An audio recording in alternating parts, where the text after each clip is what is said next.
One of the biggest problems about being one of life's failures is that you're not supposed to admit it. Nobody likes a failure, not even we failures. We don't like other failures. We don't like ourselves. So it's perfectly understandable that people who aren't failures, not necessarily winners per se, just more ordinary people with their ups and downs and happies and sads, don't want to hear from the failures about being failures. And one of the most annoying things about when I do, for whatever reason, admit I'm a failure, is that people like to respond with trying to change my mind about it. It's not enough that I can present evidence. From a lot of basic social standpoints, I fail. I'm not sexually attractive, very much the opposite in fact. I don't have a career, I don't own a home, I don't have any success in any particular way that can be recognised as success. But to simply admit things like that can bring a barrage of statements like, oh, don't say that, and then a lot of homilies about being positive and all the other stuff that can just drive a person to suicide. And in my case, it's even more awkward because for the most part, I don't mind being a failure. As far as sex is concerned, I don't care about it, and I definitely don't want anything like a romantic relationship with anyone.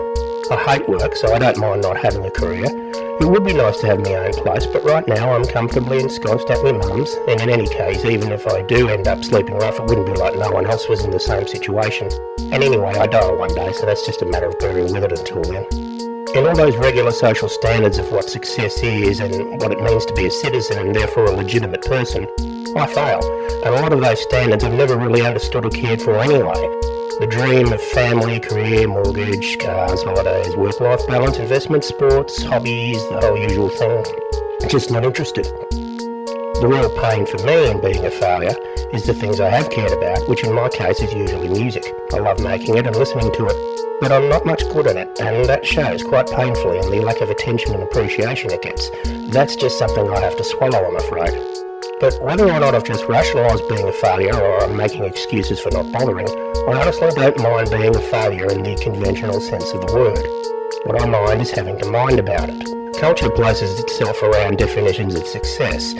Success is one of the system's biggest industries, one of its most popular products, because everyone has to regard failure as, at worst, something you just don't even think about, or at best, something that's seen as a step along the way rather than a way itself. What makes it doubly ironic is that without failure, nothing can work. We failures, the people who've tried and failed, can be roughly divided into two categories. There's your trier, for want of a better word, or maybe battler. The idealised people who, no matter what life changes on them, they just keep trying and battling away. Their struggles are often idolised in media, and they're a good sop for people who want to feel a little compassion for others for a moment before getting back to the more serious job of thinking about themselves. People, in general, like these types because they don't give up. They keep going.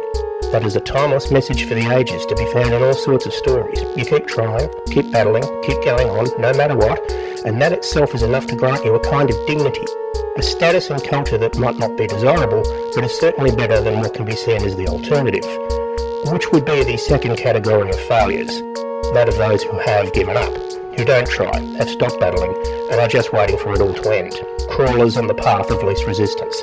There's nothing in culture and society that can tolerate such individuals, certainly not their defeatism. Courage under adversity is an admirable quality, defeatism most certainly not. Who would you want in the trenches next to you? The young chap shivering in fear but ready to do his duty anyway, even unto death? Or the deserter, the one trying to work our way out of the trenches that doesn't involve either getting killed, captured or having to perform anything as manly as killing other people? Giving into fear, defeat, despondency are all things undesired and undesirable, but in the course of pushing such options under the carpet, people forget that they are still options.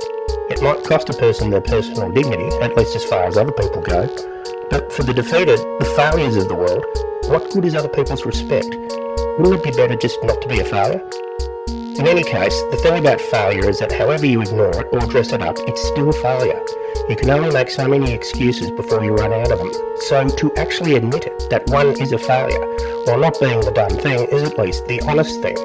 Honesty is not always the best policy in society, however, especially one whose culture is heavily involved in appearances and front instead of substance and even less material reality.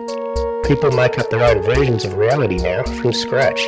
No one wants to fail, and certainly no one wants to feel like they've failed. Fantasies of being against a raft of enemies, imagined or not, as a noble warrior fighting a noble cause, are much more appealing than lying on the bed trying to compose one's breathing as the feeling of everything crashing down on you descends. But if we're to talk of authenticity, we are only ever really ourselves when we are at our lowest ebb, after everything tried has been defeated and there is nothing but our naked, atomised selves staring an oppressive and inflexible reality in the teeth.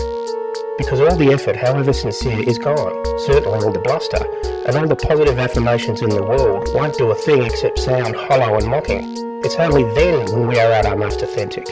Because when you're at your lowest, there's nowhere lower to go. You have regressed to the final basic means. And while the only way is up, it's a long way, and you might not feel like you can or even want to ascend. And society needs its failures. We can't all be winners.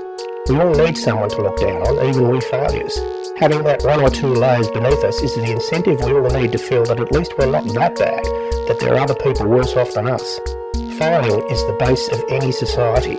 The failures, losers, defeated of the world are the compost for a flowering civilization. We are nothing if not stratified, and there's no helping that. Equality remains a myth. No one wants to be a failure, but all are called and many get up, one way or the other.